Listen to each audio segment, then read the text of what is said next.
Ayun sa grabe. Lalo na nangyari, yan ay kasi dyan yung bahay lang, bahay kasi yung kaya Oi, pessoal, sejam bem-vindos a mais um episódio do nosso podcast Faz Pensar, do Viva Rio.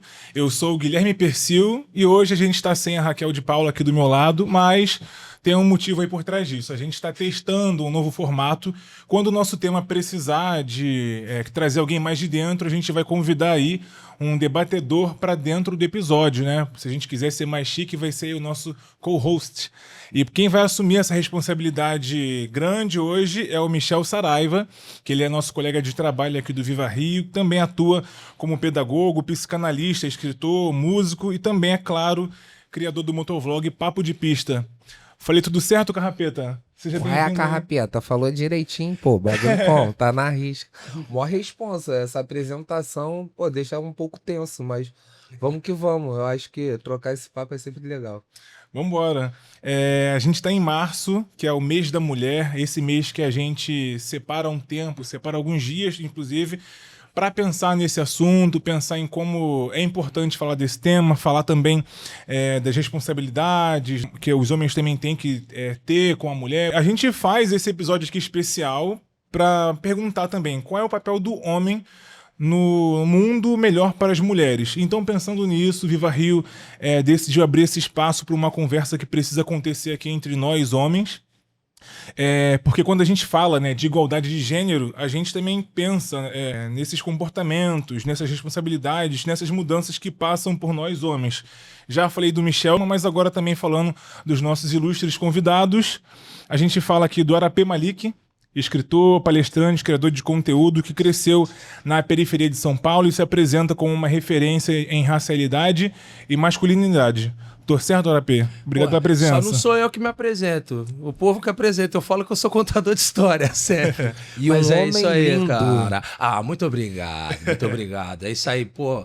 Fico muito feliz, cara, de ter sido convidado para poder bater esse tema. É um tema que durante o último ano eu fui levado, né, a rodas de bate-papo sobre isso. Fui convidado lá pelo Senac para rodar os Senacs do interior de São Paulo, justamente para a gente falar de masculinidades, né, sobre outras perspectivas de masculinidade. Então é legal pra caramba a gente trocar essa ideia. E hoje necessário pra caramba. É verdade. Além do Arapê, também estamos aqui com mais um colega de trabalho do Viva Rio, que é o Alex, nosso colega que está como supervisor de segurança do trabalho, está ocupando uma função que você está ali muito diariamente com muitos homens, né, no seu convívio. Então, ele é um cara também que é criado no interior, gosta de uma boa prosa e não abre mão de dizer o que pensa e também gosta de um diálogo. Tô certo, Alex? Seja bem-vindo. Tá certo. Obrigado pelo convite. Fiquei muito lisonjeado pela lembrança do amigo Michel que se lembrou das nossas prosas lá na Ipanema. E estamos aqui para contribuir de alguma maneira, que seja um bom bate-papo necessário. E estamos aqui para aprender, para dissertar e para Com conversar. certeza, aí costurando junto, né? Eu acho que o interessante que a gente já vê é essa questão do próprio dialeto, né? Dos sotaques, né? Então, eu acho que um bom caminho, não sei, a gente pode jogar o roteiro fora, não sei se o pessoal vai ficar bolado, mas é a gente pensar primeiro numa perspectiva de criação, porque eu acho que tudo provém disso, né? Da nossa criação, da onde a gente vem e quais eram as nossas principais referências de masculinidades, o que a gente acredita, e eu vou querer ouvir de você também. Claro que a gente está aqui nessa troca, né? A tua experiência, que é muito importante. Eu, como algumas pessoas já sabem, mas falando aqui, né? Eu venho da favela, sou favelado com muito orgulho. Na favela, lugar onde, para falar desse tema, é importante ressaltar que até hoje tem o kit separado. Depois eu queria entender Legal. como que é em São Paulo, né? O kit separado é que você não pode fumar um cigarro, beber junto com alguém que é gay, senão você passa a ser excluído por isso, né? Algo que provavelmente provém da época de epidemia de HIV, AIDS nos presídios e tudo mais, e se mantém até hoje sobre o pretexto de que, pô, se você tá fumando o mesmo cigarro que um homossexual, né, tu pode estar chupando um pau de tabela. Porque ele é um perverso que tava ali chupando um pau e a babinha dele no cigarro, sabe? Umas coisas loucura. E umas outras construções que a gente não percebe, eu vim do lugar, escutei muito, né? Por exemplo, MC Smith cantando, né? Nós tem um montão de novinha pra todas, nós perde uma prata. Nós dá condição no bagulho, se der a buceta pra outros nós mata. Ou então o pagode falando que, né? Brigo por brigar, invento coisas que não tem sismo, que flagrei você olhar pra outro alguém. Não sei se é loucura ou se chama obsessão. É que minha mente não escuta o coração. Eu cresci dançando isso no pagode com a minha tia, escutando funk, e isso foi constituindo a minha masculinidade. Então, pra estar aqui hoje aberto e debatendo sobre isso, né? Algumas camadas se romperam, mas eu acho que cada vez que a gente entra mais no assunto, a gente vê que é muita e muita camada. Então, espero que possa ir se rompendo algumas camadas do machismo aqui nessa conversa com vocês também. E eu queria ouvir de você, como foi tua criação? Como que você entende começar comigo o essa desafio? masculinidade? Mas a minha já é mais a parte, né? Porque eu sou declaradamente homem gay, então pra mim é totalmente diferente. É um mundo totalmente oposto até de vocês, assim, acho que são héteros, né? Porque eu acho que as minhas diferenças, eu não me ligava tanto ao masculino, talvez. Eu acho que eu gostava mais de as minhas referências, o que me encantava mais quando eu era criança, eu acho que era algo mais feminino do que o masculino. Não que eu queira ser mulher, não que eu queira, mas eu acho que porque pro homem gay, eu acho que é mais atrativo uma coisa mais ali... Menos carrinho, menos coisa de guerra, tiro, ação, mas uma coisa talvez mais lúdica, uma coisa talvez de personagem de bruxa, ou de uma coisa pop, uma coisa musical. A minha realidade, Mas, né? por exemplo, na tua socialização, você não sente como se você tivesse aprendido a gostar do cara que provavelmente é o homofóbico escroto por construção social mesmo? Se eu aprendi a gostar de um cara homofóbico, se eu lido com isso... Não. Eu Calma. acho que eu não entendi a pergunta. Não, eu acho que a pergunta dele vem do seguinte ponto. De a partir do momento que o teu desejo se manifesta por outros homens, entendeu? Se também te atinge o ideal do homem que pode ser o cara hétero homofóbico, se dentro da tua criação também vai atingir o desejo pela performance masculina, como foi colocado. Pelo estereótipo. Eu acho que foi isso, mais ou menos? Sabe por esse aquela minha coisa criação. assim, pô, o cara é gay e tá namorando outra bichinha. Tem muito disso, né? Não sei se, tomara que no seu universo não, mas eu frequento muito o ambiente gay também e tem isso de tipo assim, você tem que gostar daquele ideal de macho, másculo. Porque dentro também da comunidade LGBT, da comunidade gay, existem vários tipos de gays, né? Então você tem um cara que é mais padrão, tem um cara que é mais afeminado, tem alguns que são drag queens, né? Então, assim, tem uma diversidade também dentro ali da comunidade.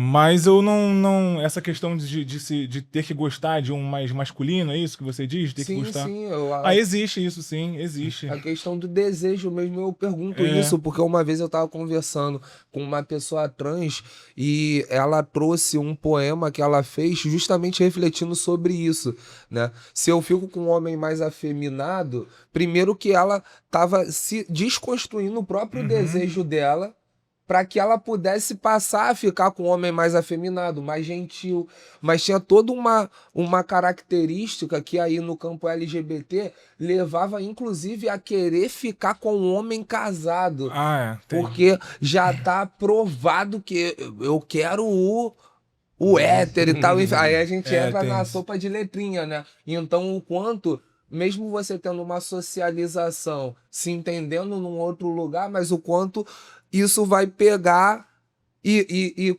talvez colonizar o teu desejo até Sempre você reflete. começar a refletir nessas questões. Então, acontece muito. Eu acho que isso acontece no ambiente também hétero, mas tem isso também das pessoas desejarem um perfil mais heteronormativo. Então, quanto mais machão e posturado você for, tem isso também, você é mais desejado sim. Quanto mais você performa uma masculinidade no meio, mais você é visto ali sim, mais desejado você é. Guilherme, você falou que na sua infância você tinha um padrão diferenciado porque era mais delicado, foi isso que eu entendi, eu posso estar errado. Quando você se enxergava de uma maneira diferente, você acha que o meio onde você estava ali te propiciou a isso ou não? Não, não. Quer dizer, eu não sei, é porque isso é uma coisa mais. Eu convivi sim com muitos homens e mulheres, mas eu acho que era muito natural de mim, do que eu gostava, onde eu gostava mais de estar e de ficar. Eu falo por quê? Porque eu também tive uma infância, já meio que vai passando alguns pontos, né? Onde eu fui criado com várias mulheres. Eu tive 6 irmãs. Então. Você era de onde mesmo? Desculpa. Sou do interior de São Paulo. Sou Tatuí, uma cidadezinha pequena, talvez o Arape conheça. Uhum. Então eu fui criado num ambiente onde as brincadeiras eram todas femininas também. Então eu tinha que brincar de boneca, eu tinha de brincar de casinha. Minhas irmãs passavam batom em mim. A minha avó, na qual ajudou na minha criação, ela tinha até... É um termo que hoje é bem complicado. Ela tinha medo que eu me tornasse um homossexual, um gay, porque eu gostava de brincar com essas minhas irmãs. E era a única opção que eu tinha. Mas não tinha os amigos também, não, pra falar viadinho, Então, só pra completar, talvez não, sabe por quê? Porque até nisso, talvez tenha sido um pouco diferente, porque as minhas irmãs eram mais velhas, eu era o mais novo, né? E todas lindas. Minhas irmãs, modéstia à parte, são maravilhosas. Então todos os meus amiguinhos meio que não me maltratavam porque queria ficar perto das minhas irmãs, entendeu? Entendi. Então não tinha esse... nunca senti esse tipo de atitude. Mesmo estando num ambiente ali, isso não mudou o que eu sou hoje. Eu sou um homem hétero, mesmo sendo criado com mulheres, mesmo tendo toda a influência que eu tive por conta das minhas irmãs, por conta da minha família ali, que 99% eram mulheres. Porque a influência não é do desejo, né? Exatamente. É o que... A influência, ela é a mais positiva. E quebra com esse argumento que, né, de uma questão homoafetiva como quase uma doença que você transmite, né? Eu tô perto do Guilherme e daqui a pouco, quando eu sair 6 horas, eu vou olhar e caramba, hoje tá bom pra quê? Eu vou me relacionar com outro homem, né? E eu acho que quem pensa dessa forma, né, que ao invés de você nascer gay, você se torna nesse contexto, né? Eu sempre gosto de inverter e perguntar, então amanhã tu pode estar agindo de outra maneira. Aí a pessoa, não, calma aí, né? Eu acho que vou dar uma provocada, que eu acho que é uma provocada que cabe nas 3 falas de vocês. Que é o seguinte, quando a gente fala, a gente trouxe através do Guilherme a tua experiência como um homem gay, e é um negócio muito atual, até porque até os conceitos que a gente tem de homossexualidade atuais, eles não eram os mesmos conceitos há 200 anos atrás. Por mais que existisse uma opressão contra a prática da homossexualidade, isso não se dava no jeito que acontece hoje em dia. E como acontece hoje em dia? Hoje a gente está vivendo um ápice da misoginia, um ápice do ódio ao feminino. Né? Então o feminino ele vai caber apenas em 2 lugares na vida de um cara heterossexual comum. Ele vai caber no lugar do domínio, do dominado, da propriedade, ok? E ele vai cair no lugar do consumo. Então, meus outros amigos héteros não me zoavam porque eles viam uma oportunidade de fazer o consumo sexual das minhas irmãs, que eram irmãs bonitas. Saca? O ódio ao feminino que também habita a comunidade LGBT, e por isso que mesmo sendo uma comunidade que a heteronormatividade vai encarar também como grupo que precisa ser dominado, porque afinal de contas o desejo por outro homem vai ser encarado como algo feminino, então vai ser colocado essa comunidade dentro do lugar que a heterossexualidade vê o feminino, que é o lugar do domínio, tá ligado? Ao mesmo tempo, mesmo dentro dessa comunidade, se você performar se você tiver uma performance de vida onde os signos do feminino não aparecem, em que você, mesmo sendo um homem abertamente gay, se porta mais como heterossexual, isso provavelmente vai gerar um desejo. E isso parte de um lugar de ódio. E aí eu faço a provocação, E mano, também que tipo... rapidinho, também gera uma aceitação, né, pelos próprios homens. Aquele discurso de tipo assim, não, ser gay tudo bem, mas vai ficar... Isso que você citou é perfeito. É um sintoma do ódio ao feminino. E o problema, pra mim, eu acho que da Revolução Industrial pra cá, dos últimos 200 anos, é que cada vez mais, através do ódio ao feminino, a gente coloca signos dentro do feminino que não são coisas femininas, são coisas humanas. Quais de vocês são pais? Você é pai, tá ligado? Tipo, cuidar do meu filho, trocar a fralda do meu filho, dar alimento pro meu filho, é algo humano. É algo de um ser humano fazer, tá ligado? Só que aí, automaticamente, quando a gente imagina a brincadeira que performa isso na infância, a gente vai encarar essa brincadeira como algo feminino, porque o lugar do cuidado foi colocado, a economia do cuidado foi colocado na mão das mulheres, justamente nessa visão de ver mulheres apenas de maneira utilitarista. Essa mulher só existe no ambiente pela utilidade do cuidado e pela utilidade do sexo como um objeto ali. Então, a provocação é que a gente tem hoje símbolos que a gente tira do feminino, né? Então, por exemplo, hoje usamos brincos, joias, cabelo comprido e tal, isso, aquilo. E hoje isso não necessariamente vai ser encarado por todos os grupos como algo feminino, mas ainda é, em vários lugares. Muito. Só que tanto a experiência do kit separado, sabe? Essa experiência de que tem muita lógica, né? Porque a partir do momento em que fumar um cigarro que um homem gay está fumando pode ser chupar uma rola por tabela, a partir do momento você tem que fazer a escolha de que você nunca mais vai beijar uma mulher na vida. Exatamente. Sabe? Então, assim, e esse ódio ao feminino e a performance do feminino, tá ligado? Vai levar a essas existências, a existência desse tipo de comportamento. E aí o negócio é o seguinte: a partir do momento que as coisas são só humanas, a partir do momento que você... Tu já vai pra aí mesmo? Pô. Mano, você pegar um vamos. amigo, tá ligado? Tipo, o seu amigo tá sofrendo e você dá um abraço no teu amigo. A partir do momento que esse acolhimento físico é humano, a maior parte de nós crescendo não teve esse acolhimento, não era costume. Eu via lá onde eu fui criado na Zona Leste, Itaquera, de São Paulo. Isso só existia entre os caras que eram gays e que eram... excluídos. É muito doido. Não era igual aqui, tá ligado? Não é igual aqui lá. Tipo, mano, o cara é gay. O irmão do Fábio é gay. Pô, senta aí, bebe com nós, bibi, bobó. Assim, você só não pode performar desejo. Então, pô, é gay, cola com nós, mas você não pode. Se você der em cima de alguém, se você olhar diferente pra alguém, aí os caras vão levar a mão, saca? Mas, tipo, e isso fez também com que, ao mesmo tempo, eu tivesse uma treta absurda quando era criança, passasse a adolescência, o começo da fase adulta, tá ligado? Performando, mano, uma heterossexualidade muito agressiva, tá ligado?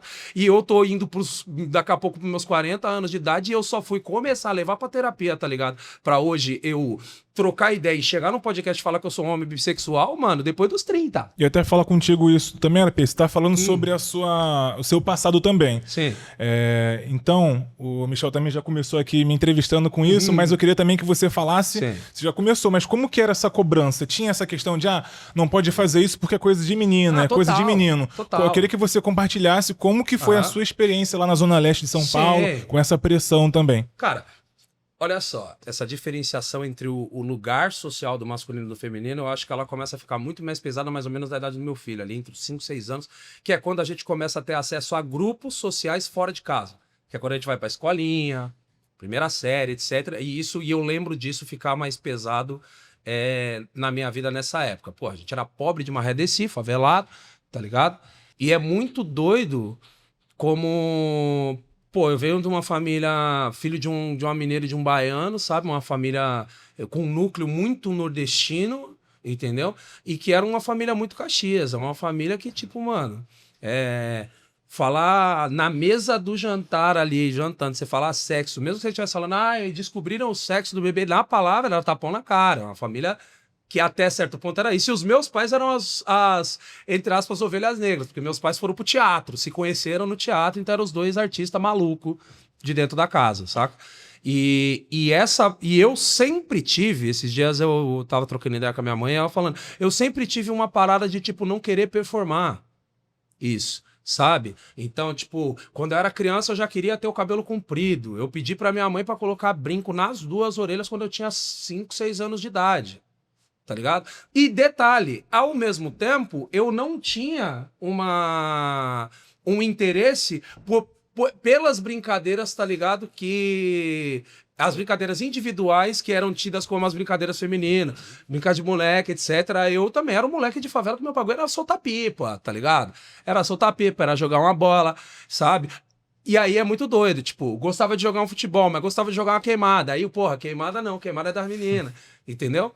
Sim. Então, e aí eu fui pro hip hop, que era extremamente machista, sempre foi, tá ligado? Extremamente machista, e assim, ambientes que te cobram uma performance muito específica de gênero pra você não perder o respeito das outras pessoas, tá A ligado? escola eu acho que é o mais forte. Pra mim, pelo menos, foi. De tipo assim, cara, porque é isso, né? A gente fala brincando e usa dos termos pra dar a real impressão e comunicar o que aí fica mais fácil de se entender.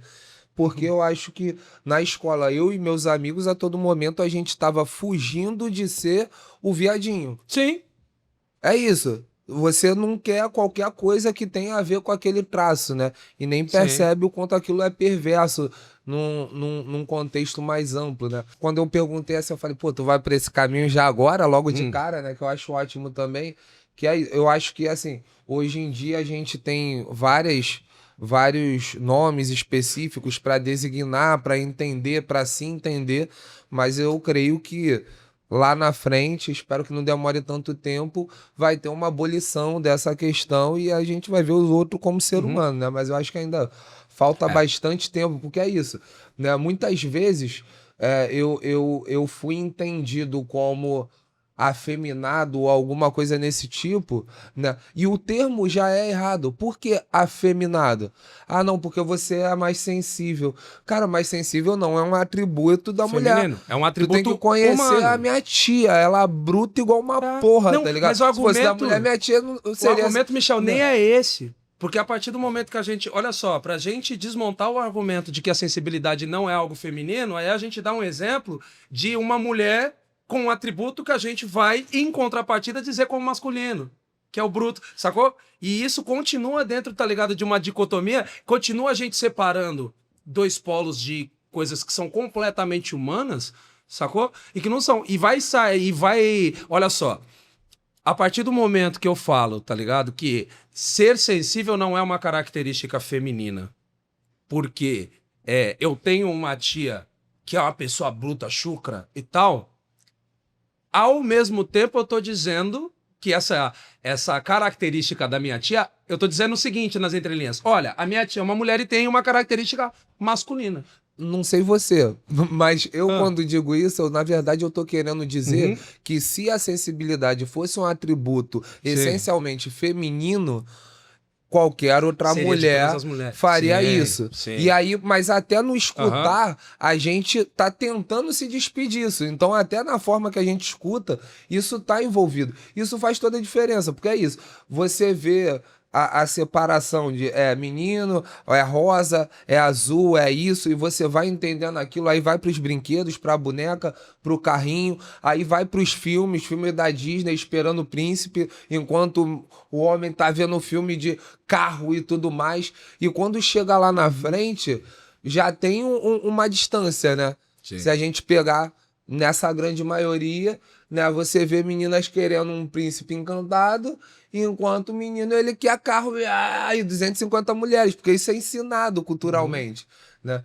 E aí começa grande parte dos problemas, né? Eu creio que grande parte das pessoas não vão chegar a esse ponto de começar a questionar isso, a não ser se tem algo relacionado ao desejo, né? No meu caso, por exemplo, eu já questionava muito, principalmente por literatura, então literatura vai te suscitando personagens e tudo mais, mas um momento pra mim que foi crucial foi quando meu pai me chamou pra conversar.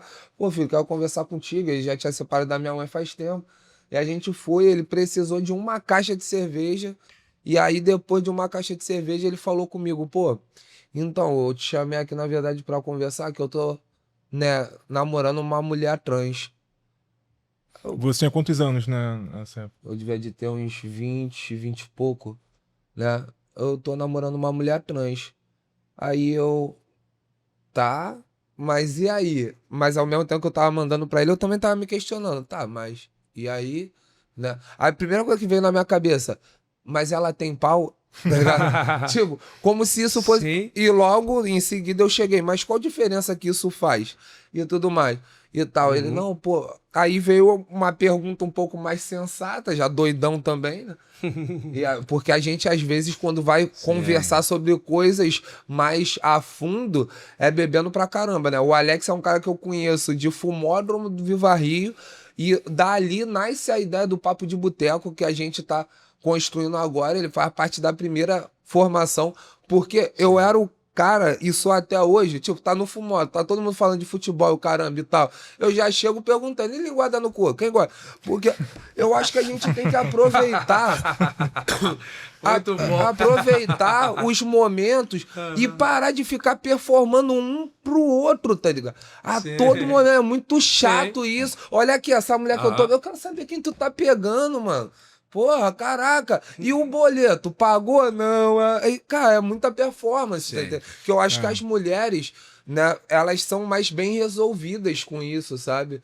De se olharem peladas, de conversarem, de. Ih, tô com um negócio aqui. É isso aí, é a Rosa Branca. Passa não sei o quê. O cara. Eu lembro de um amigo quando me ligou. Filho, parecia que ele tinha morrido pra ir na UPA, porque tava com gonorreia. Eu depois descobri que era gonorreia, né? Mas, mano, era uma parada tipo assim.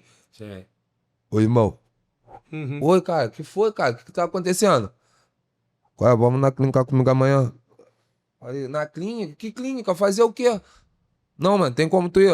Não, então tá bom, tá beleza. Não, calma aí, cara. Que clínica? O que que é? Não, mano, eu te explico amanhã. Tu pode? Tá hora? E tal. Mas você acha que Aquela- esse medo de falar vem da onde, Michel? Esse medo Eu de acho- ser mais explícito, esse medo de ser mais claro naquilo que ele tá passando. Você acha que vem da onde isso? Eu acho que vem muito da performance mesmo. Eu acho que tá ali, mas aqui somos quatro, que bom, né? Mas eu particularmente eu acho que esse medo tem a ver com uma performance, né, de um padrão do que é masculino. E você, eu entendo a minha força enquanto reconhecer as minhas fragilidades. Mas eu tô vendo meus amigos batendo cabeça porque chorar em público ou, né, falar para uma pessoa que tá gostando, ou, pô, caramba, tô com uma doença e não sei lidar, né? Eu acho que essa performance de ter que ser a fortaleza, o homem da casa, o cara que é o provedor, que é isso, que é aquilo. Mas é aí que eu E quero isso já fudeu, mano. Ninguém tá mas é aí que provendo eu quero mais ninguém, é mano. aí O que eu quero capitalismo chegar. quebrou. Não sei dizer se pode ser que seja o capitalismo ou não, mas eu quero chegar nesse ponto. O homem, ele é formado a pensar que ele tem que ser autossuficiente, que ele não pode apresentar fraquezas, sentimentos. Isso é uma construção e vem desde a infância de um monte de gente. Pode ser que um outro não tenha esse tipo de criação, mas em geral vem disso. Isso reflete na sua vida adulta. Você tem que resolver tudo, você tem que ser autossuficiente para tudo. Então, psicologicamente falando, que eu acho que é onde todo mundo aqui vai concordar em algum momento, essa fragilidade psicológica da maioria dos homens reflete exatamente naquilo que ele foi direcionado a ser. Tava no roteiro, não chora, você é homem, não faz isso. Isso também te acompanhou na sua infância, na sua criação? Porque a gente vê que é diferente, né, a criação de uma pessoa do interior e alguém da cidade grande. Sim, e aí com certeza. você Eu percebo muito percebeu que morando isso aqui no também Rio de Janeiro. veio contigo de lá? Sim, Como é que foi? Na realidade, eu escutei sim, não chora, mas não foi de homem. Foi das minhas tias, das minhas irmãs. o que eu via da parte masculina, que a referência que eu tenho é do meu pai, é que eu precisava trabalhar para que é o que ele fez a vida toda, até morrer. Morreu trabalhando. Então, o que eu aprendi com isso é que o homem, ele tem que ser o provedor, ele tem que se desgastar, ele tem que não deixar faltar nada. E eu não vejo isso como algo ruim. Vou ser sincero, posso estar errado. Eu não vejo isso como algo ruim, querer sustentar a sua família. O que eu vejo que é errado é a pressão que se coloca sem ter a válvula de escape, sem ter esse cuidado mental que geralmente não, que falta pro homem. Porque ele precisa ser provedor, ele precisa proteger a sua família. Eu posso não dizer com as palavras mais corretas, mas ele precisa estar disposto a passar por certas coisas à frente da sua família. Mas a que custo mental ele teve que chegar a essa conclusão? E aí que eu acho que há muita falha, porque é exigido muito, mas a que custo depois? Eu acho que tem um. Eu acho que a gente tem um. Eu gosto de perguntar os porquês, né? Boa parte do meu trabalho é ir perguntando o porquê, do porquê, do porquê. Então, quando a gente fala, que nem o Michel trouxe, poxa, isso daqui vem de uma performance, estamos performando, porque tem que performar. É o porquê. Temos que ser provedores. Temos que prover, sustentar a nossa família. Por quê? É uma pergunta pra mim? Não, tipo, a gente já se perguntou o porquê, de onde vem isso? Porque historicamente, tá? A provisão das comunidades humanas, desde o Paleolítico, a provisão é feita em grupo. Historicamente, a provisão não era um atributo masculino. Inclusive, nas comunidades de caçadores-coletores paleolíticas, perseguições de caça feitas por muito tempo eram feitas por mulheres. Porque enquanto homens tinham uma força de mais explosão e velocidade, mulheres conseguiam correr em menor velocidade por muito mais tempo. Então isso era combinado para... É assim que um monte de macaquinho igual a gente saiu da árvore para caçar mamute. E isso ainda é a realidade do Brasil. Principalmente O das homem é favelas. o provedor no Brasil? 55% dos nossos lares, busquem na internet, eu tô arredondando o dado, mas é algo Sim, assim, sim. pouco mais da metade dos lares do Brasil são sustentados por mulheres. E você sabe por quê? Porque é impossível que uma pessoa sustente um lar. Isso foi uma realidade num estado de bem-estar social liberal que na história da humanidade durou 150 anos. E tá acabando.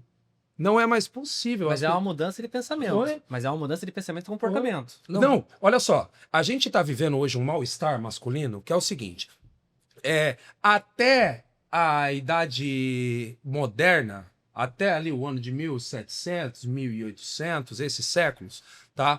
Existia uma economia em que tudo era feito de maneira artesanal e coletiva. Você precisava de muita gente para arar a terra, para colher a terra, para produzir. Você demorava um dia inteiro para produzir um sapato, ok? Então mulheres tinham uma participação muito grande na economia, ok? Não tinha essa de a mulher fica em casa e o homem, sabe? Não tinha isso. Todo mundo, e principalmente quando a gente fala de Brasil, que a maior parte da nossa população é negra, mulheres negras nunca tiveram que lutar para ir para rua para trabalhar.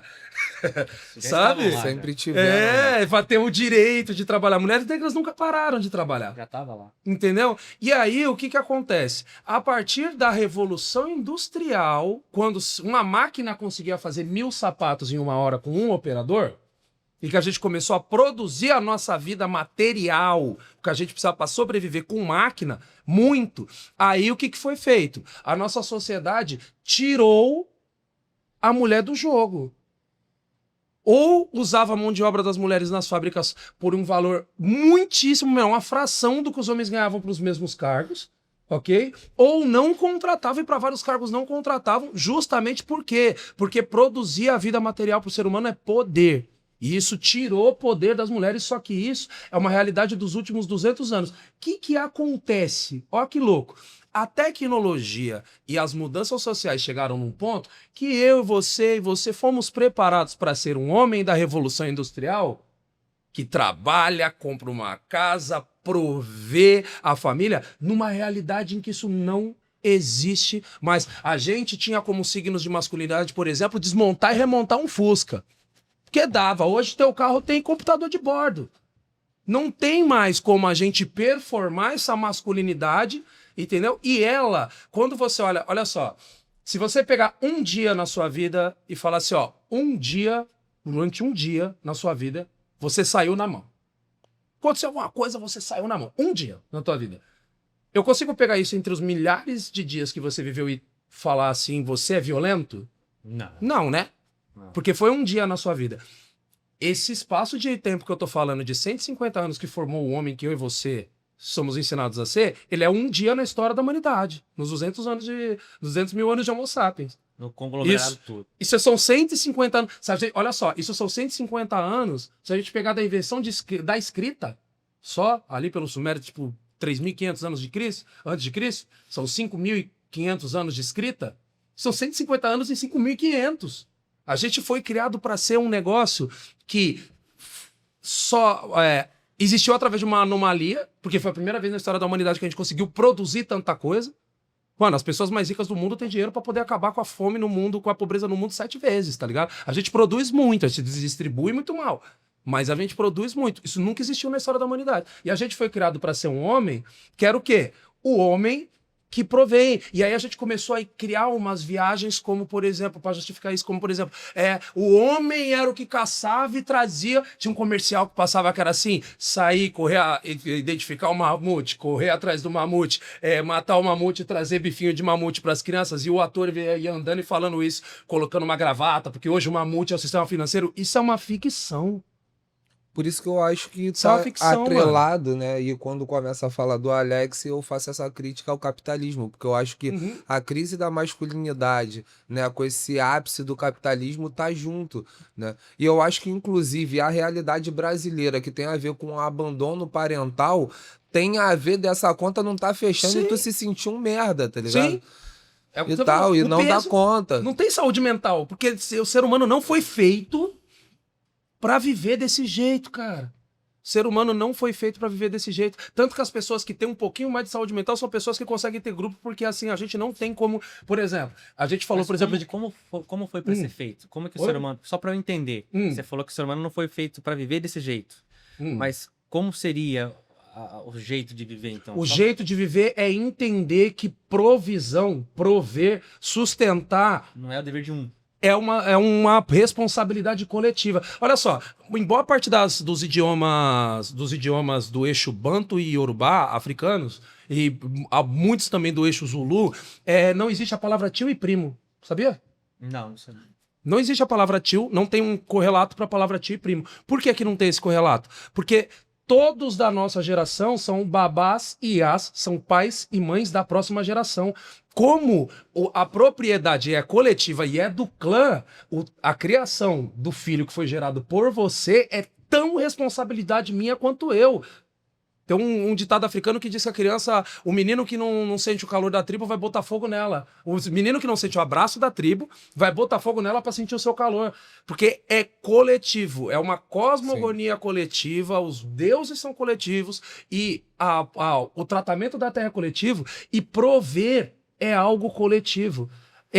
Aí, o que acontece? A partir do momento que você tem evolução industrial, que você cria fábrica, que você cria trabalho com salário em fábrica, aí você tira a mulher desse trabalho, aí você cria a possibilidade de um cara que tem 5 filhos, 8 filhos, sustentar esses filhos sozinho. Isso é um ínfimo na história da humanidade. Ó, um pouco antes disso, o cara que era sapateiro e que sustentava a sua família fazendo sapato, os filhos deles aos 10 anos de idade estava todo mundo dentro do mesmo ofício, fazendo sustento da família em grupo. Esse negócio de um sem sustentar nunca existiu. E por isso... Mas isso é histórico. Eu não entendo muito Sim. da história. Você tá trazendo... Eu tô aprendendo muito aqui. Sim. Mas você olhar para o que a gente vive hoje... Isso não é a realidade de hoje em dia. Não é.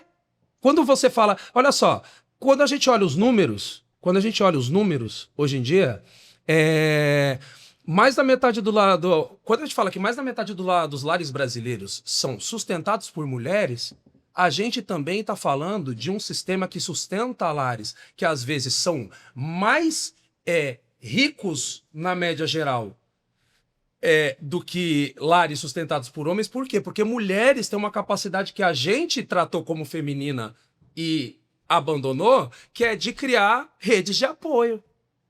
As mães solo criam redes de amizade com várias outras mães solo e vão se ajudando. E às vezes isso torna a realidade dessa mulher que tá ali lutando para sustentar os filhos sozinha, ser uma figura masculina, uma saúde mental muito melhor do que eu casado. Porque teve uma época que eu tava casado, que o negócio que eu tinha faliu, e, mano, eu subia, se eu não tivesse macumba e terapia, mano, eu subia na laje e ficava pensando se eu me jogava de lá, mano. Você se cobrava. Pra caramba! Mas esse, ao Pra início, caramba, o fiquei início doente de mas cobrança. mas o início da conversa que eu trouxe Uhum. foi exatamente puxando para esse lado. Sim, sim. Pode ser que historicamente não seja o dever, Uhum. eu não entendo muito Sim. desse lado mais teórico, desse Aham. lado mais histórico, mas o que eu tô querendo trazer para cá é que, historicamente falando, você naturalmente ou culturalmente, por Uhum. conta do ambiente onde você tá, você vai acabar se cobrando Sim. pra Não, poder aí- ter isso. A gente tá Não, falando é também muito isso. do, Eu tô do mundo confirmando. ideal que a gente também tá buscando. Sim. Não, eu tô confirmando o que você tá falando. Isso é eu adoecido, mesma coisa que você tá falando, da saúde mental. E aí, quando você traz, por exemplo, a pergunta de por que a gente tem todo esse peso pra isso, é simplesmente porque a gente culturalmente entrou numa narrativa de que a gente tem que fazer isso. E é altamente do mesmo jeito que a gente entrou numa narrativa maluca hoje em dia de que todo o teu tempo tem que ser produtivo.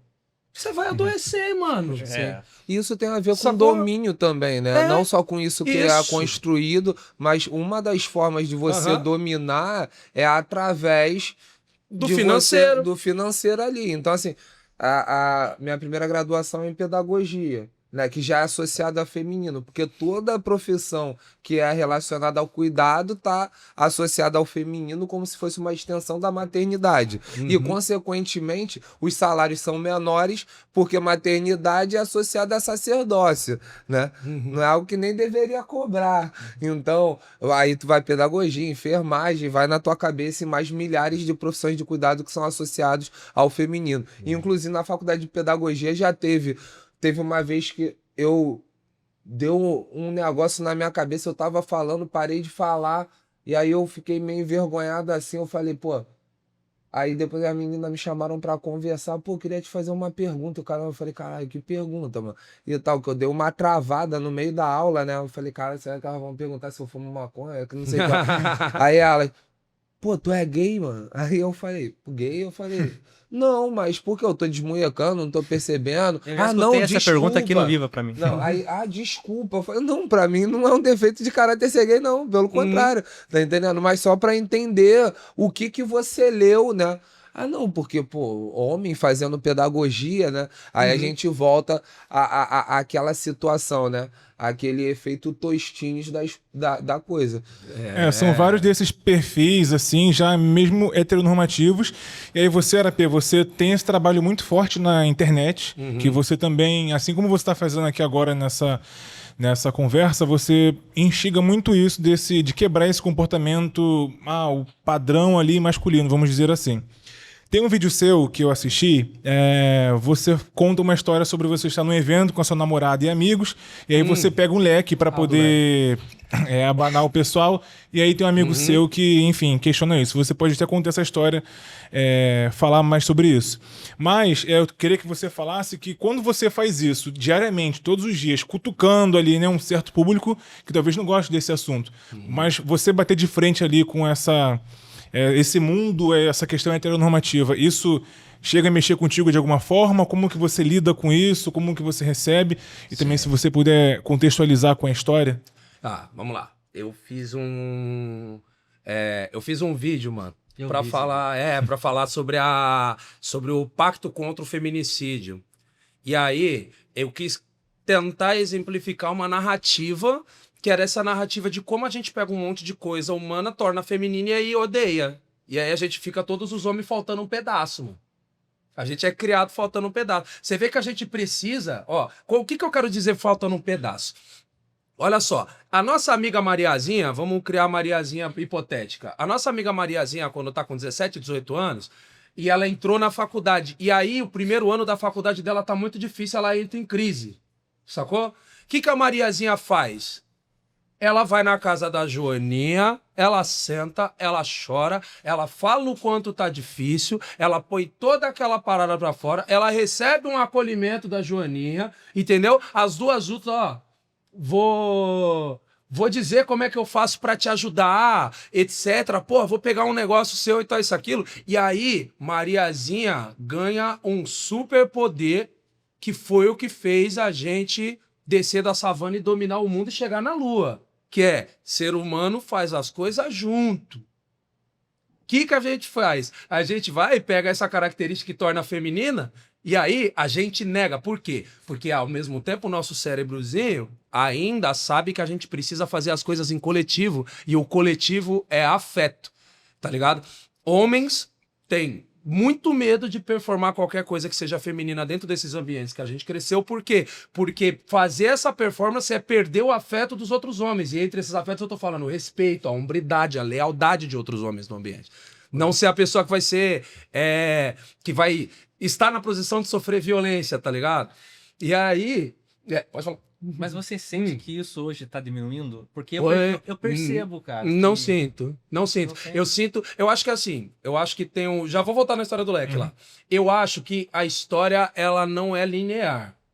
Eu acho que a gente tem avanços e ressacas, avanços e ressacas. Então, a partir do momento em que a gente pega um símbolo do feminino, por exemplo, e tira ele do feminino e torna ele humano, usar brinco. Hoje a gente chegou num ponto em que usar brinco Usar cabelo grande.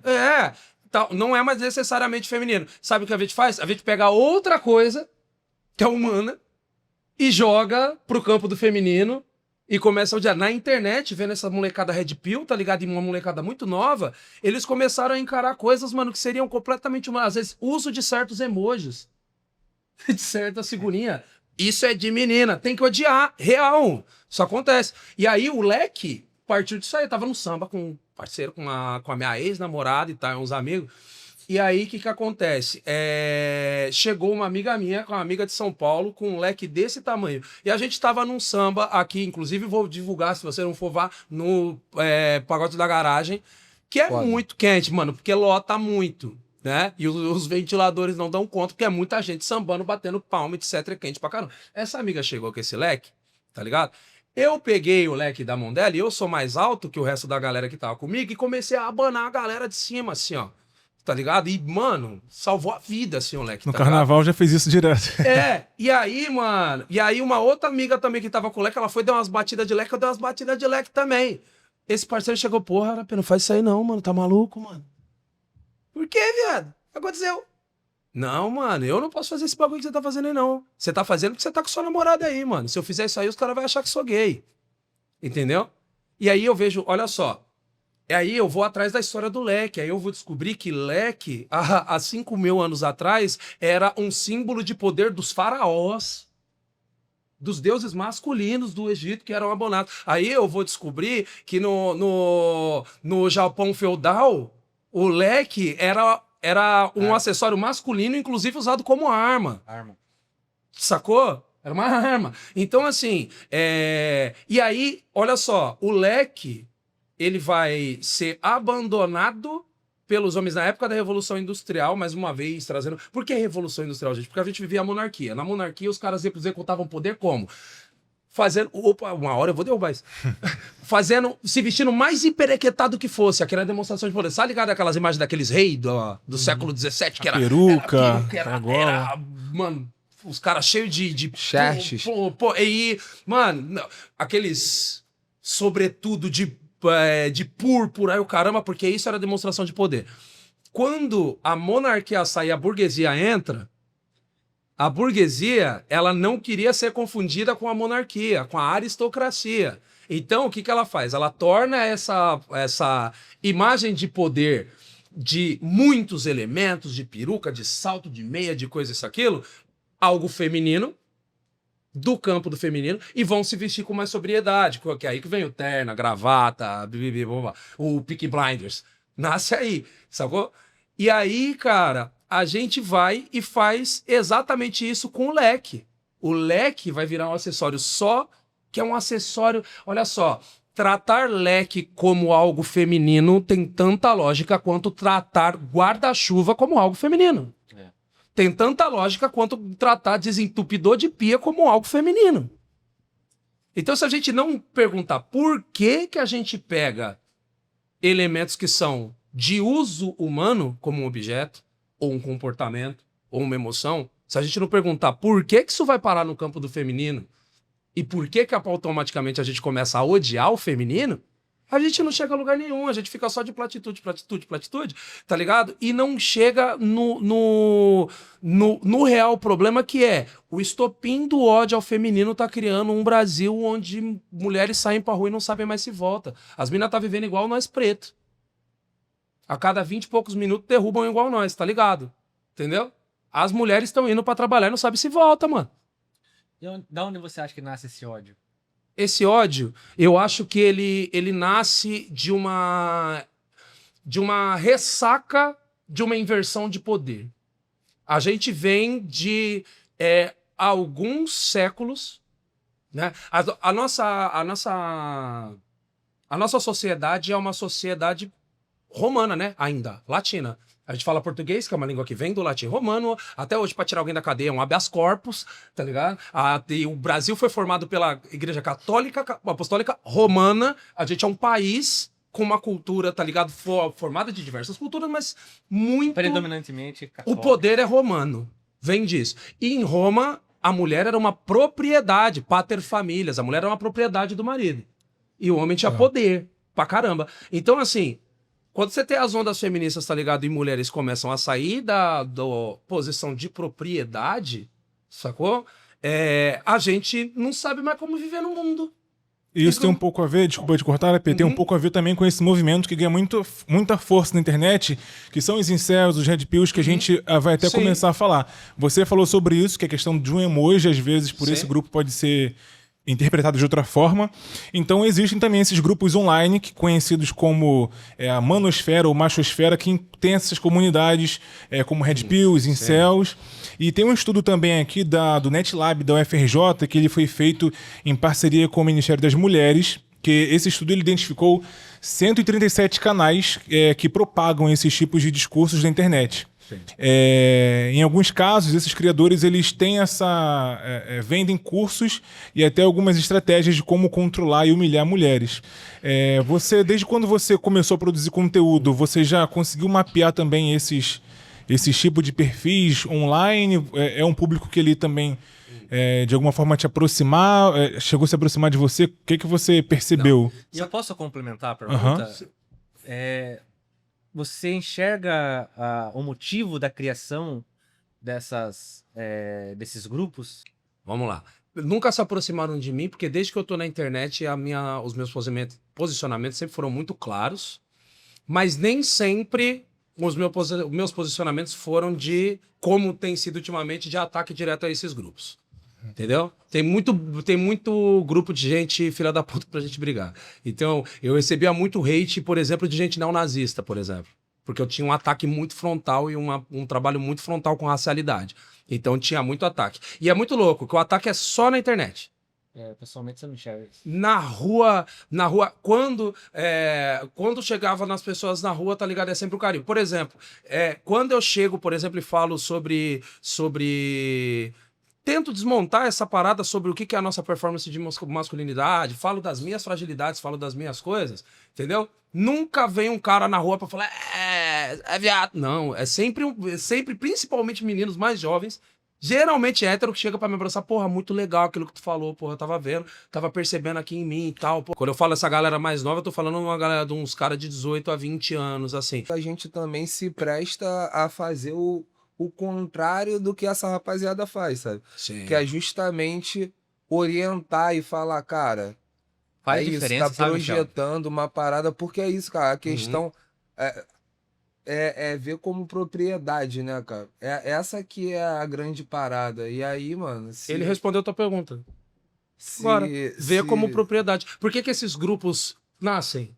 Esses grupos nascem de homens que cresceram em comunidades onde eles simplesmente não conseguem mais, através do dinheiro, do trabalho, etc., fazer com que mulheres performem como propriedades deles. Simples assim. Eu não conheço profundamente, mas aqui meio que querendo provocar mesmo a parada, Sei. tá ligado? Mas você acredita que todos eles que se identificam como sendo red pills ou incels estão nesse sentido querendo tomar as mulheres com poder ou então culpando elas por tudo que eles estão passando? Vou responder é 100% vou isso? responder a tua pergunta com outra pergunta. Com uma outra afirmação, tá? Certo. Pouco me importa se existia 2, 3, 4, 5 nazistas na Alemanha nazista que gostavam de judeu. Sim. Pouco me importa se é todos. Essa pergunta ela não tem nenhuma validade. O geral do que eles produzem é isso. Mas eu acho Se que são tiver todos. três, Dito propósito é isso, esse, que eu né? acho se que tiver foi 3 muito ou dito. 4 antes, isso não muda o resultado. Isso não muda o resultado de que nós estamos por terceiro ano de recorde de feminicídio. Exato. Batendo todos Mas os você recordes. culpa esses grupos por isso? Sim. Também, não sou eu que também, culpo. também. Não sou eu que culpo. Você tem estudos de gente muito mais inteligente do que eu, sabe? Que culpa. E aí tem culpas compartilhadas. Você tem as grandes redes as grandes redes de mídias sociais, essas redes que trabalham através do ódio. Ou seja, grupos de ódio vão se dar melhor e vão fazer com que o Instagram, o Facebook, o YouTube ganhem mais dinheiro. Então eles dão muita abertura para discursos de ódio. Só que o negócio liberdade para discurso de ódio tem um resultado no mundo real, ok? Eu vou falar, esses dias apareceu um negócio que não é verdade, eu fui pesquisar, não é um dado, mas só o fato de alguém ter feito a provocação sobre uma alta de pesquisa no Google sobre como matar uma mulher sem deixar rastro. Sacou? E aí o que acontece? Postaram isso como, nossa, foi o termo mais pesquisado. Não foi, não é, sabe? Só que você vê essa pesquisa que ele citou ali, por exemplo, é uma pesquisa que cita fóruns, entendeu? Onde é dito com todas as palavras para os jovens. Você tem que dominar a tua mulher e você tem que tua propriedade que é o com cerne violência. que é o cerne desses grupos. Mulher gosta de apanhar. Mulher gosta disso. Mulher gosta daquilo. Exatamente, é o cerne da maior parte desses grupos, tá? E aí, olha só que louco. Olha só, a partir do momento em que você tem um grupo que entra numa mesa com 4 caras igual a gente e fala que uma mulher acima dos 29 anos não tem mais valor porque ela já tá passada, ok? Você torna a mulher um objeto. Objetos são matáveis. E não entende nada de mulher, não. Depois dos 29, Você, porra, Quem negar? com todo respeito, nunca tomou um chá de uma quarentona. Tá ligado? Nunca. Mas nem é pra gente cair nisso, ó. Desculpa a piada. Nem é pra gente cair nisso. É num negócio de tipo, mano, você tratar as pessoas do mesmo jeito que trata assim. Homens LGBT não são homens, não são sujeitos, são objetos, ok? Então podem ser mortos. E aí a gente tem um país que mata mais homens por serem gays do que países onde ser gay é punível com pena de morte.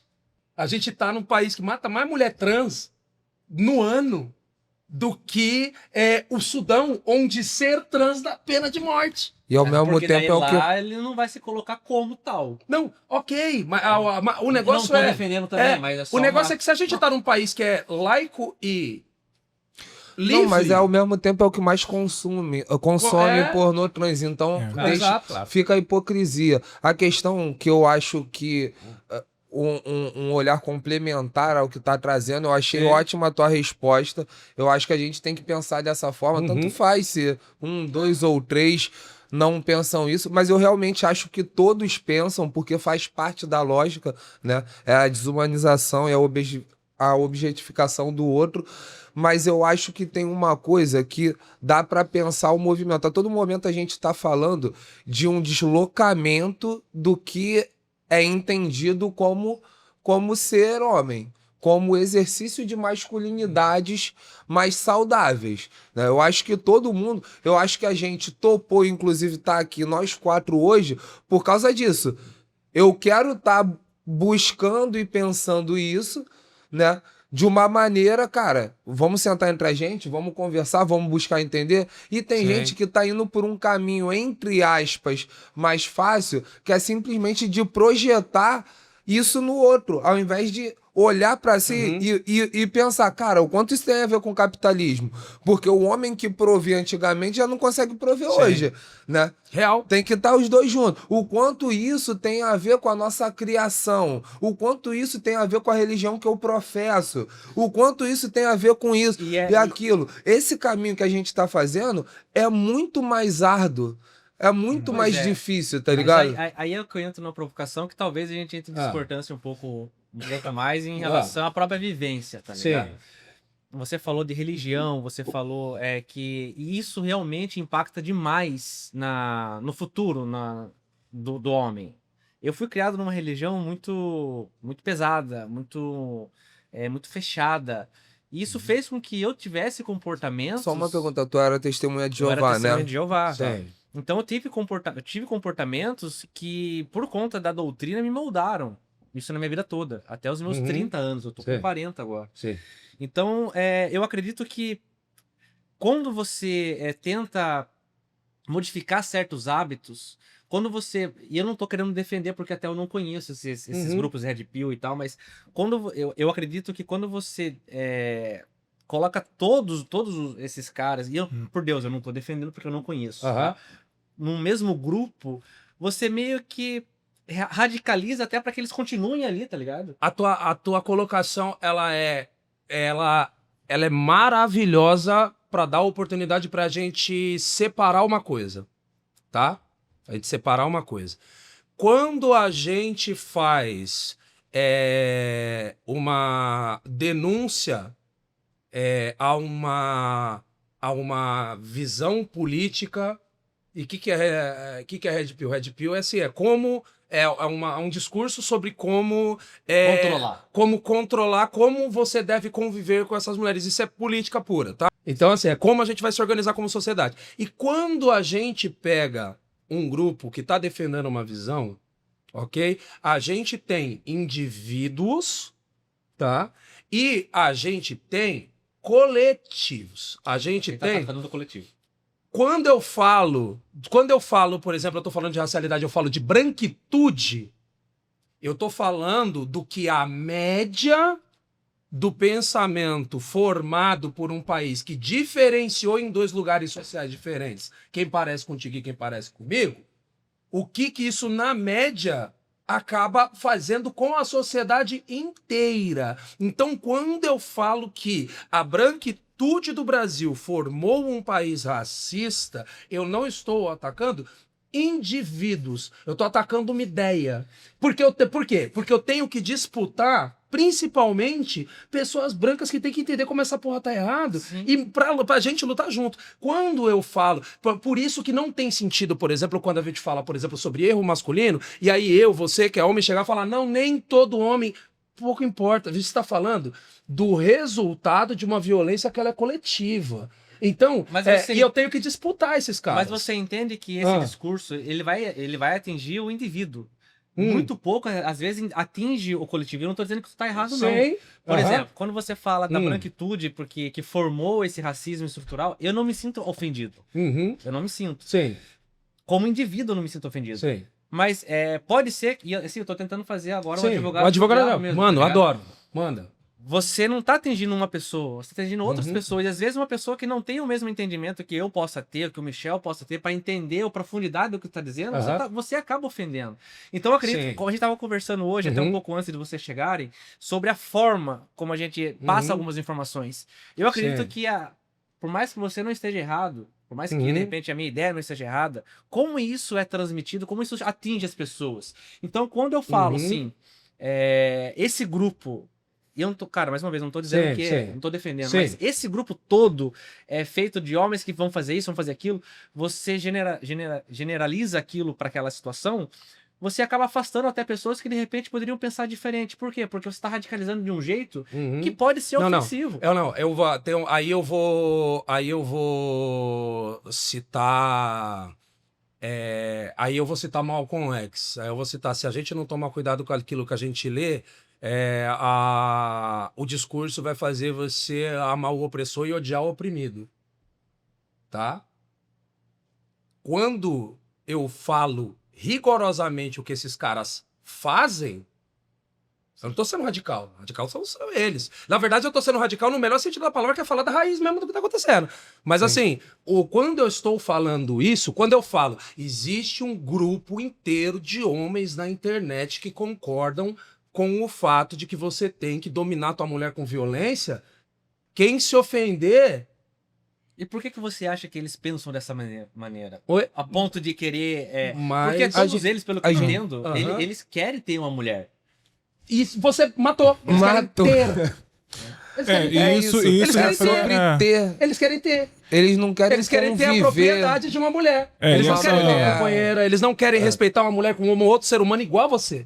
Eles querem ter uma E mulher outra, que você matou. quando eu falo desse lugar deslocado da masculinidade, eu tô falando da dificuldade que eles têm de conseguir uma mulher. Então, essa- tipo assim, Quanto sabe menos aquela mulheres se coisa- colocam na posição de ser a propriedade desses caras, mais caras você tem que não conseguem ter um relacionamento. Porque eles querem ter, Exato. sabe? E isso é uma coisa que, inclusive, tem crescido, os grupos têm crescido online, mas a gente também vê os dados que, por exemplo, 2025 foi o ano da história, né, no Brasil, que teve o maior número de feminicídios. Foram 4 mulheres por dia, que morreram por dia só no ano passado. Esses dados fazem parte do indicador do Sistema Nacional de Informações de Segurança Pública, do Ministério da Justiça e Segurança Pública, que traz esses dados aí de todos os estados, ali, distritos do país. Desculpa te interromper só um pouquinho. É o T. Lembra? Todos nós já ouvimos. Se não for minha, Ó, É. não vai ser de ninguém. Arapê. É o T. Esse é o problema. Arapé, Posse. A posse. ó, isso. eu tava fazendo a barba, né, antes de vir pra cá. E aí até Por isso que atrasou um pouco. demorou pra Peço caramba. desculpa. Ficou né? bonitona a barba. Ficou, né? E aí, cara, ó, cara, será que o pessoal vai... Eu vou colocar em outra posição, senão eu ia denunciar pessoas. Né? Cuidado. Tem uma pessoa que ela é casada com outra e ela tem outras pessoas na rua. Meu Deus. E aí, tava passando uma menina, aí uma das pessoas que estavam na barbearia olhou, né? Caramba. E aí, essa outra pessoa falou assim: irmão, não olha não, que ali é minha, hein? Ali é minha. Se mexer na minha gavetinha, eu amasso. Então, cara, isso tá acontecendo, tá ligado? Nossa. Tá acontecendo. Tem o cara que, tipo assim, pô, posso te pagar uma cerveja? E se a mulher depois fala, não, tu confundiu as coisas, ele vai, piranha, pô. Pô, tava ali, aceitou o negócio, que não sei o que lá. E isso tudo tá gerando confusão. E é o que eu falo. Tipo, eu entendo o cara tá numa confusão de, tipo assim, cara, como que eu devo chegar numa mulher hoje em dia? As coisas mudaram, né? Pô, se eu não posso pegar pelo braço, se aquela tal piada já é entendida de outra forma, o que eu faço? Eu entendo a indagação dele. Agora, ele ir por um caminho de projetar, né, essa reforma íntima que ele deveria fazer, né, projetar isso nas mulheres de uma maneira odiosa, né? É como se fosse, irmão, A culpa é delas. é como se fosse, tipo assim, um brinquedinho que você recebeu, o brinquedinho ganhou vida e saiu correndo. E tu vai correr atrás pra matar o brinquedinho. Por que não? Tem que ser eternamente o meu brinquedinho, sabe? E aí, isso é brabo, tá entendendo? Isso é brabo. Por isso que E não quando- dá pra passar pano pra Red Pill de E jeito olha que nenhum, louco. pô. Aí, e qual que é o perigo do Red Pill? O perigo do Red Pill é que esse discurso dele, ao cubo, muito mais violento, mas com uma máquina de comunicação muito eficiente e muito poderosa que tá falando com um menino de 12 anos, 13, 14. Mas aí é meu ponto. Ah. É que a forma como esses caras estão falando tá atraindo. Mas Sim. e a forma como a gente tá combatendo isso? A forma como a gente tá Uhum. expondo que esse tipo de coisa vai ser nocivo. O que Sabe? você propõe? Ó, então, tem, É. tem inclusive, ó, a gente pega esse gancho para falar sobre uma outra pesquisa, que é da Promundo, que ela mostra que homens que apoiam a igualdade de gênero têm relações mais saudáveis, ou seja, os homens que têm comportamentos que são contrários ao que os Red Pills pregam, eles têm ali relações mais saudáveis e menor incidência de violência doméstica. Sim. Enfim, aí também tem aqui um outro dado do IBGE, que as mulheres brasileiras, elas ainda dedicam quase o dobro de horas semanais aos cuidados domésticos e também familiares em comparação aos homens. Ou seja, a divisão de tarefas é um caminho aí que pode mudar essa realidade, né? Que muda essas relações. E aí eu queria que você também desse a sua opinião, Alex. O que você enxerga? Por que essa mudança ela ainda acontece tão lentamente? E o que você também sugere, né, como o Michel falou, para poder mudar essa realidade? Vamos começar pela sugestão. Eu não consigo enxergar, ou então ter propriedade para dizer o que poderia mudar alguma coisa. O que eu enxergo e que eu falo por aquilo que eu vivencio, Sim. tá? Pelo aquilo que eu sinto. No meu dia a dia ou na minha história, eu acredito que a forma como é dito, a forma como você faz a propaganda daquilo que você pensa, ela vai ser muito mais efetiva, ela vai ser muito mais absorvida se aquilo for, como que eu posso dizer, palpável pra mim, você tá ligado? E aí você sabe o que eu tenho do lado de cá pra dizer? A gente tá vivendo um momento histórico, eu costumo falar isso, e isso que eu vou falar é um pouco violento. E eu já te peço desculpas, tá?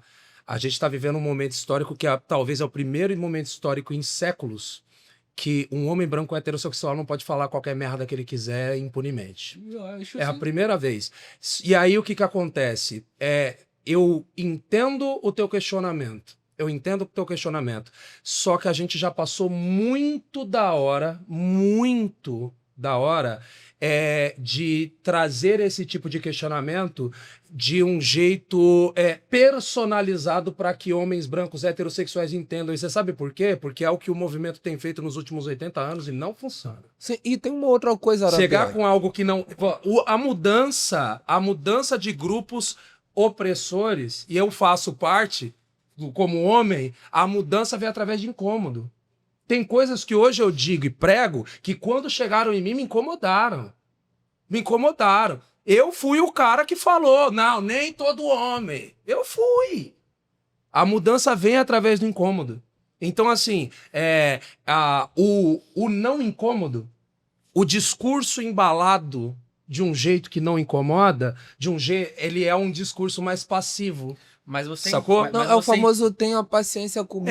Tenham paciência. Então, Não, eu não tô falando que é isso. Eu não tô falando. Eu acho errado. Eu não tô falando que é eu isso acho que você tá propondo, não. Mas assim, até em relação. Tipo assim, se você vê o conteúdo do Arapê, o conteúdo que eu faço, a gente tá pensando comunicação e como.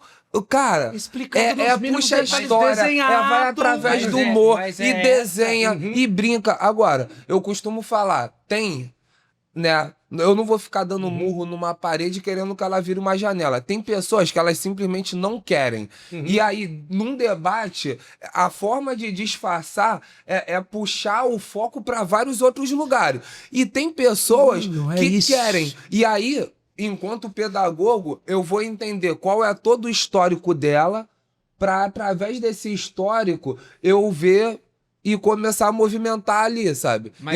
Mas é exatamente aí que eu acho que...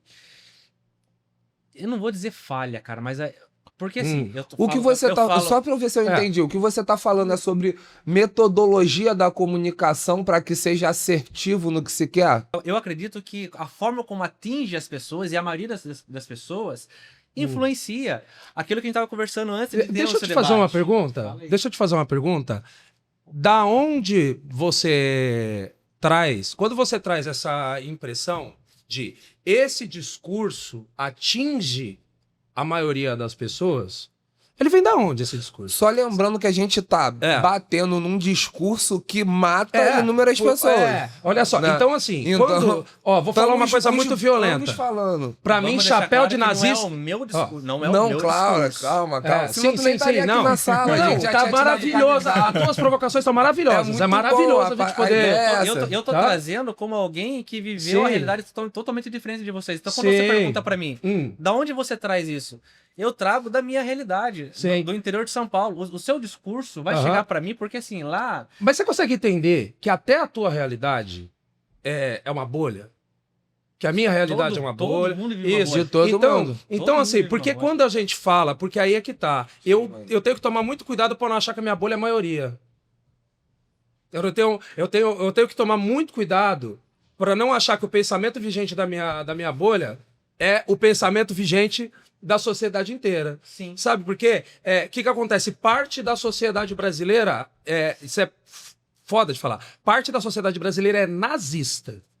O Brasil, segundo uma estimativa que já está meio antiga, defasada até, que eu peguei para um vídeo uns 3 anos atrás, só o Brasil, só a Polícia Federal tinha identificado quase 10 mil células neonazistas no Brasil, metade delas só dentro do estado de Santa Catarina. Isso é dado da Polícia Federal. É dado de uma instituição comunista chamada Polícia Federal, tá?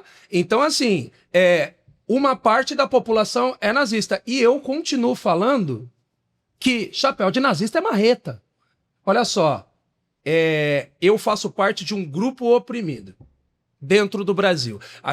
Eu moro num país, amigo, em que o meu bisavô era escravo. Eu moro num país em que o primeiro banco veio a existir para guardar dinheiro de traficante e possuidor de escravo. Eu moro num país onde o judiciário nasceu para resolver treta entre traficante e proprietário de escravo. Eu moro num país onde as forças de segurança, as polícias militares foram criadas para defender pessoas livres contra escravizados. Eu moro nesse país, essa cultura que formou. E aí, como parte de um povo oprimido, eu vou pedir a licença de não ter suavidade no discurso, porque a realidade da coisa não tem suavidade comigo. E aí, eu posso até acolher a ideia de que não é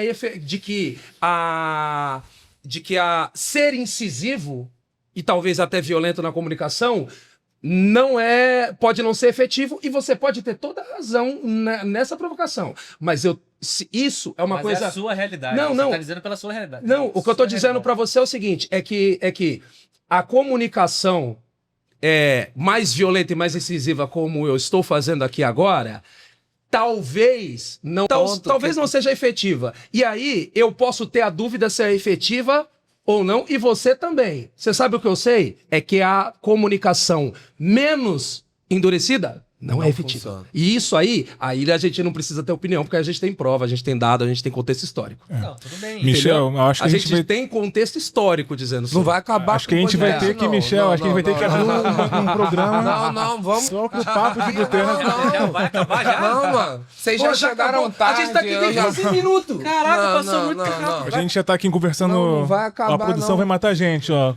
A gente E tem aí, 15 Michel, a minutos. gente pode abrir, quem sabe, um podcast só pro papo de boteco pra Mas conversar esses temas, foi né? bom, Sim. foi bom. Cara, porque- mas tem uma coisa que eu gostaria de levantar. Porque uma de preocupação que eu tenho, o Arapê com certeza tem, é a questão de não pregar para convertidos, né? Uhum. E, cara, Mas é o meu isso, ponto- da mas mesma o meu forma... ponto é esse, Michel. Pregar para convertido. Você, Não, quando o você tá teu conversando ponto, comigo... o teu ponto, pelo que eu entendi, é sobre assim, cara, se vocês pegarem muito pesado, vocês vão afastar as pessoas que precisam ser convertidas por um discurso sadio e não violento. É isso que você tá falando a todo momento, não? Sim. Sobre uma sim. metodologia, uma pedagogia. Só que, tipo, irmão, é a mesma coisa. Tipo, pô, estão espancando a gente. E aí, quando a gente, Porra, levanta o braço pra chamar o Não. garçom, tu fala, não levanta o braço não, porque tô ele dizendo- pode ficar... Mas eu não tô dizendo, Bolado. eu não tô dizendo pra vocês maneirarem no discurso de vocês. Uhum. Eu tô dizendo que como pode chegar nas pessoas. Assim. Se é certo, se é errado, eu não tenho propriedade pra dizer Não, se é não. certo, se é errado. Mas aí que Sim, tá. sim. É que Mas, tá. o que eu quero dizer é que a forma vai interferir em muita coisa. Mas- Se vocês não pensarem, você principalmente como Não. comunicador, e cara, eu fiquei seu fã quando eu vi Aham. seus vídeos, Você, sabe? não, você vê. Você, É você, só a você- forma, é só isso que eu faço. Então, e eu achei muito bom, Aham. cara. Eu achei, assim, não é porque, o que eu consumia, porque mas fora eu- dos vídeos a gente Sim. parece mais radical. E a gente é mesmo. No fundo, a gente tinha... Fora dos vídeos, você não é radical comigo, pô. A vontade... Não, eu não sou radical contigo, porque é um indivíduo, pô. O Exato. indivíduo eu não vou perder. É isso. Eu vou chegar em você, que é indivíduo. Se você ver meus vídeos, todo mundo fala, abandona o fumacinha. Deixando bem claro que você não é um fumacinha. Até porque é outro estereótipo. Abandona o fumacinha. Eu falei, eu nunca vou abandonar, porque eu acredito em comunicação e eu acredito em amor. Não é porque pensa de diferente de mim que abandona, não, pô. Não abandona, irmão. A gente vai trocar ideia até eu ver que você tá realmente disposto a entender. Então, no teu caso, eu vou chegar e vou falar assim, cara, será que você acreditar toda a tua vida num Deus que é um homem e eu acreditar em deusas que são mulheres, Oxum e Iemanjá, isso não muda o trato que a gente tem com as mulheres? Eu vou provocar outro tipo de coisas. No individual. Agora, passou pano pra Red Pill, é rasga roteiro, é tiro, é quebra televisão, porque, tipo, mano, a gente precisa se posicionar contra isso. Homens minimamente decentes do meu Brasil, se posicionem contra. Sim. Por favor, Sim. isso é o mínimo do mínimo. Decência. É o mínimo do mínimo. Olha só, eu vou, assim, nos meus vídeos, eu tenho um negócio no meu vídeo lá que é uma regra que eu tenho que é o seguinte, eu vou abordar um bagulho extremamente complexo. Eu preciso que um moleque de 12 anos lá de Itaquera e uma senhora de 60 anos crente no Acre consigam me compreender. Do mesmo jeito. Então eu vou reescrever. Em discursos como esse, que são, mano, aqui eu tô trocando ideia com vocês como se eu estivesse no Boteco Real. Sim, E sim. aí, E eu tô esperando dessa maneira. Isso. Nesse Não, é lugar, isso. sim. Nesse lugar, às vezes, cara, o que acontece? O discurso Red Pill é um discurso fascista. E aí eu vou resumir muito o fascismo. Quando eu falo de fascismo, que Red Pill é fascismo, a gente tem que entender como o fascismo funciona. E como o fascismo funciona? Você tem uma sociedade, essa sociedade tem um conflito, ok? Tem um conflito. E geralmente o motivo do conflito é complexo. Não é simples. O que o fascismo faz, geralmente? Ele cria um passado mítico e real, um discurso de que antigamente era melhor. Esse antigamente não existe, ele foi criado. Ele é sintético. Com isso, ele cria um líder que se coloca na posição de levar essa população de volta para esse passado mítico onde esse problema não existia. E aí ele cria um espantalho que é um grupo a ser culpado, tá? Pelos problemas e que precisa ser enfrentado para que esse problema cesse. Então, olha só, quando você olha nazismo é o fascismo alemão. Então, olha só, existia um passado glorioso, onde a gente não tava... Eles estavam pobres pra caramba depois da Primeira Guerra Mundial. Qual era o passado glorioso? Era o Reich. Era o segundo reino alemão. Então vamos criar o terceiro Reich. Vamos voltar ao passado glorioso. Aí você tem um líder, que tem o líder é forte, bibibi, bababó. E aí você tem um espantalho, que é o povo judeu. Isso é fascismo. Isso, se você olhar para os Estados Unidos hoje, você vai ter a América do passado gloriosa. Precisamos voltar para a América do passado. E aí você tem um líder violento que não respeita as instituições. E aí você tem um imigrante. Ok? Todo processo fascista vai ser a mesma coisa. Pensei que tu ia falar No até da Red volta Pill, da ditadura e o isso, na líder... ditadura militar, aos comunistas, e aí você tem a liderança, e aí tudo. O que acontece? Quando você olha para o processo de Red Pill, é rigorosamente o mesmo processo. Rigorosamente o mesmo processo. Tem um mal-estar social, porque os papéis de gênero estão mudando, porque precisam mudar. Esse mal-estar social, ele é muito complexo para ser explicado em 2, 3 frases, e aí aparece um Andrew Tate da vida, ok? Que é o líder máximo dos Red Pill, acusado por abuso sexual e o caralho. E aí esse cara chega e fala, a gente tem que voltar para a época em que dominávamos as mulheres. Aí ele cria um passado mítico que não existiu, que era, na época das cavernas, a gente dava paulada nas mulheres mesmo. Ele cria esse passado que não existiu, e aí ele aponta um culpado para isso tudo, que é a mulher que não se submete. a mulher que não é submissa. E aí, a gente não tem como ter discurso soft contra fascismo. Por quê? Porque não existe nenhuma experiência fascista na história da humanidade que não terminou com muita gente morrendo. Não é uma opinião, assim, nossa, uma coisa de que, porque eu tenho que negociar a opinião deles. Não, a gente está vendo um processo fascista em curso, e um processo fascista que, se não for legalmente enfrentado, se a gente não fizer legislação que proíba o discurso dos Red Pill, se a gente não tiver canal sendo derrubado, a gente vai passar os próximos anos batendo o recorde de feminicídio todo ano. Então, e aí, do mesmo jeito que pra mim chapéu de nazista é marreta, nazista pra mim é igual o sertanejo, é na sola da bota e na palma da mão, e eu acho que não tem discussão com eles, está surgindo uma ideologia de culpar as mulheres e de violência que não tem o que discutir, mano. Não tem negociação com essa galera. Eles não negociam. Eles não negociam nem com mulheres e nem com homens que falam o que a gente tá falando, que eles imaginam como beta, ou seja, como homens inferiores da raça. E que se eles pudessem, eles eliminariam. Tá entendendo? É muito violento isso. Só lembrando uma coisa, né? Tem o Papo de Boteco, que é meio isso aqui com mais pessoas, né? As inscrições para os ciclos desse ano, que dura o ano todo, já terminou, né? A gente teve mais de 100 pessoas inscritas. O Arapê já tá intimado, eu já falei com ele Tá que ligado. tá nesse... A gente começa agora em março, nosso primeiro convidado é o Init, que é brabo das Nossa, rodas de o rima Init, e mano. tudo mais, e vai falar um pouco sobre a experiência dele nesse universo sangrento, literalmente, né? De batalha de rima sendo homem trans. E é uma troca que a gente levou pro modelo online, porque tiveram questões aqui na sede do Viva Rio, mas vai ter gente do Viva Rio que já se inscreveu, gente de fora, então fica de olho lá no Papo de Pista, fica de olho no Viva Rio para acompanhar novos ciclos com mais galera ainda. Pessoal, o assunto tá muito bom, muito interessante. Acho que pode até estender, vai né? continuar até 8 horas da noite. É, a gente vai desligar as câmeras aqui, mas nos bastidores continua. Infelizmente, o nosso tempo está chegando ao fim, mas antes de encerrar, eu queria fazer uma pergunta para todo mundo aqui na mesa, inclusive para você, Michel. A gente pode ser de uma forma bem breve, mas qual foi a atitude mais machista que você já teve? Pode ser uma coisa que já passou, mas depois de algum tempo você se deu conta que não era legal e se arrependeu de ter tido.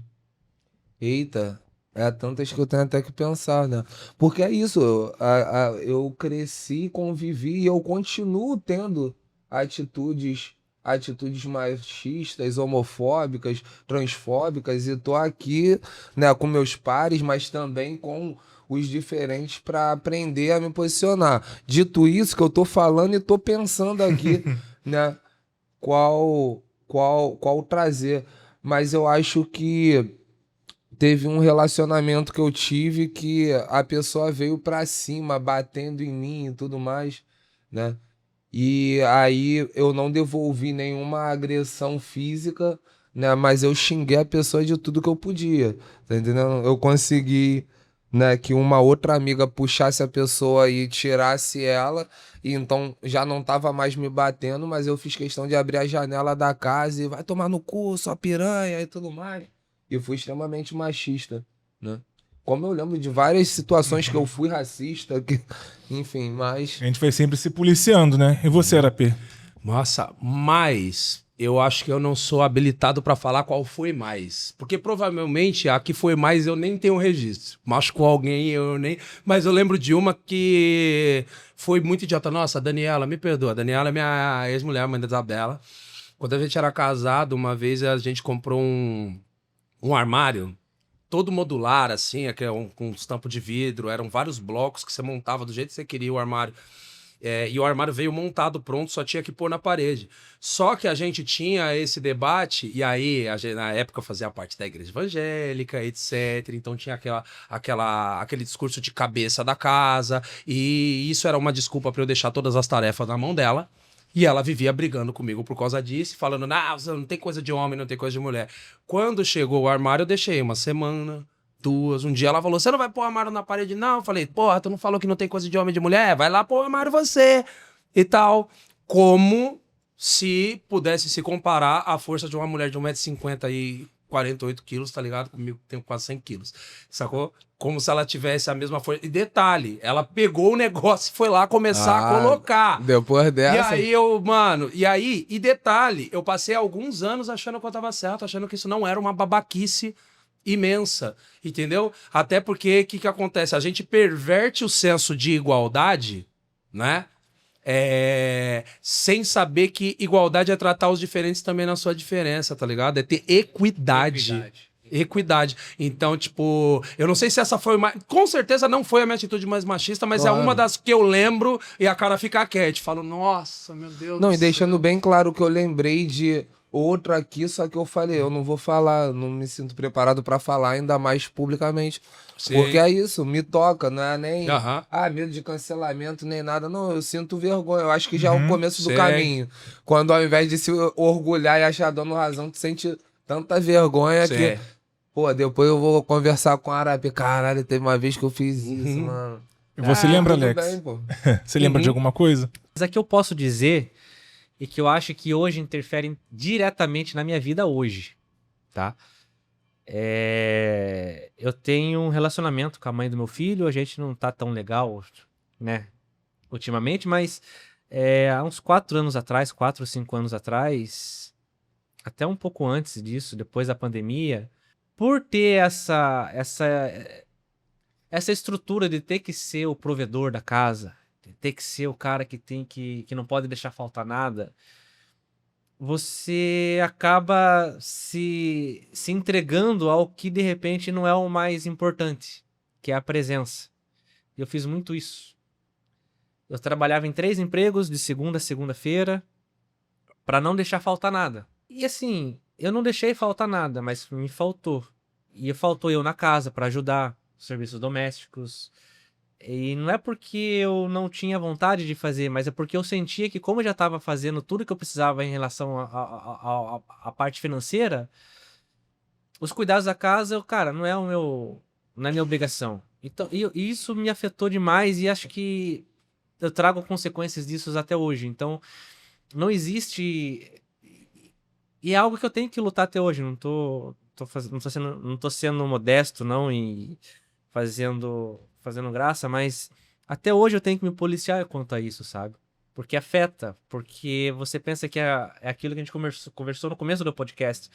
A responsabilidade do homem é só prover, é só não deixar faltar nada. E não é bem assim, né? Existem outras responsabilidades e que a gente precisa olhar, enxergar e trabalhar para que essa estrutura seja mudada de alguma maneira, sabe? Então, acho que é isso que eu poderia dizer, que eu acho que mais me impacta no meu dia a dia hoje. Perfeito, Alex. Queria agradecer a você, ao Arapê e também ao Michel por terem participado hoje dessa edição especial. Que pena que acabou. E também agradecer também a você que está assistindo aqui esse episódio no YouTube, no Spotify. Deixa aí seu comentário, o que você achou dessa conversa. O nosso podcast tem esse nome, né, que é o Faz Pensar, e a gente convida você também a pensar sobre esse assunto, nessa construção de uma sociedade mais justa, menos violenta, mais respeitosa para todo mundo, seja você homem ou mulher. Obrigado pelo episódio e até a próxima.